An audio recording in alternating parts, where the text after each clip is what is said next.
Hello and welcome to this little Spalluccipedia video, another dive into the world of Sam Spallucci, my fictional investigator of the paranormal.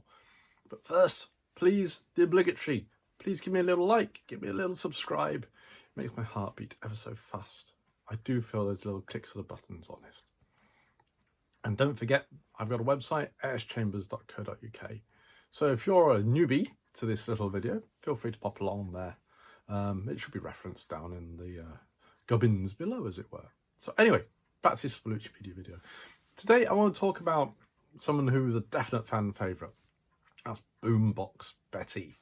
Now, Betty is a character we find in Sam's Lancaster, based down on Cheapside, which is one of like the main pedestrian precincts going through the centre of town. And she is there, well, at least certainly in the earlier books in the series.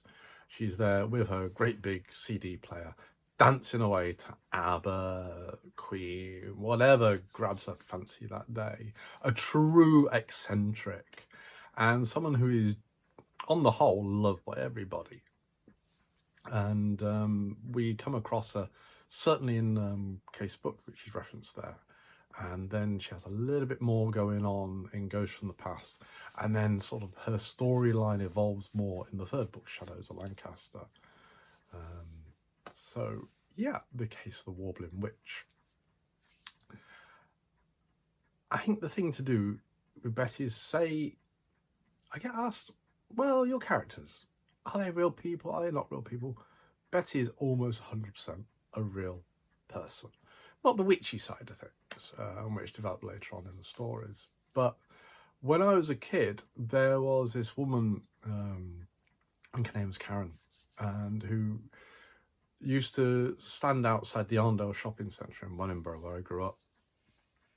And she was there every day in her immaculate suit, perfect hair, makeup, just dancing to whatever she fancied. It would be Wham, it would be ABBA, like I say, Queen, anything like that. She'd be giving it all this all day, and that's all she did. And she was, you know, I think people end up calling her Karaoke Karen, and it's one of those most vivid memories of my childhood. So when I was creating Wellington, it was like the fictional version of Edinburgh for Sam to live in, I thought, I've got to have this character in there because she's just such an iconic character of Wellingborough. And as it happened, when I was writing Shadows of Lancaster, which obviously had quite a bit regarding her, I found out that Karen had sadly died a few months previous. So it was quite like a little heartfelt thing to, you know, just go with that.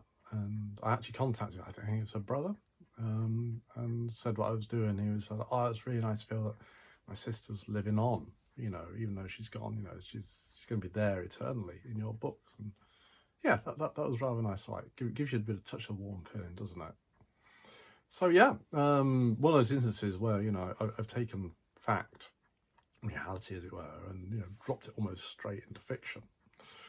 But obviously, my Boombox Betty has another side to her, as it were. You know, Karaoke Karen was, you know, a woman who just went and danced in the centre of the street, doing much enjoyed, and entertained lots of people in the process.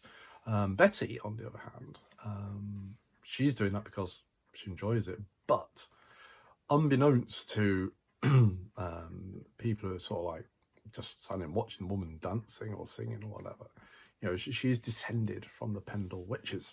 Now, for those of you who don't know, the Pendle Witches were tried at Lancaster Castle in 1612. One of them died in the prison, and the rest, unfortunately, were hanged up on the moors outside Lancaster. Dark period, shall we say. The Lancashire witch trials, not good at all. I won't go into it too much today. Might do another Spalluccipedia video about that actually on its own. But go away, have a look. There's loads of things out there. Well worth reading up and seeing what's going on. And Betty knew that she was descended from these, and so she was practicing her own sort of like her cunning folk magic, as it were, which comes to a head in Shadows of Lancaster. And she crosses paths with Colin Noel, who in the books is descended from Roger Noel, who was the magistrate who was responsible for the fate of the Pendle Witches. So I wanted to use Betty as this likeable character and say, well, you know, bad things happen to nice people. You know, there was not a bad side to Betty at all. She was lovable, she was helpful to Sam, she was helpful to those who wanted slight help with, you know, relationships or whatever, just as cunning folk would have been back in the 1600s. But Noel had it in for her because she was a witch, and because his ancestry showed that, you know, his predecessor had gone after the witches, he felt he had to do likewise. And of course, you know, not giving too much away, but it all blows up in the case of the Warbling Witch in Shadows of Lancaster, the third book. And that was going to be it until I started writing the case of the Ghostly Guide, which is the first book in, at the moment recording this is 2021. So in next year's Sam's book, The Fury of the Fallen, 2022, we're looking at that to come out late 2022. And in that book, we have business with all the ghosts of Lancaster sort of like trying to get roped in to do their own guided tours of the castle. And, you know, it's all going to pot for Sam until a familiar ghost crops up, and it's Betty. You know, she sort of like takes Sam under her wing, sorts things out, and gives him a bit of a chat, just as she would do normally. So yeah, I really enjoyed using Betty. Not one of those characters I could use a lot, because it's almost like if you have a nice big portion of chips, you might enjoy your nice big portion of chips, but you wouldn't necessarily want to eat them all day, every day. You know, you need that sort of, well, at least I know I wouldn't. They disagree terribly. Other people might go, oh yeah, more chips, but I'll say, you know, certain things you have to have in moderation, and Betty's one of those. Whether she'll come back again, I don't know. I have to wait and see. But, who knows? But anyway, that's it for now. So again, please give me a quick like, a little subscribe, and that'd be fantastic. Hope you enjoyed the little video. I'll see you again soon. Keep looking for lurks in the shadows. Take care. Bye-bye.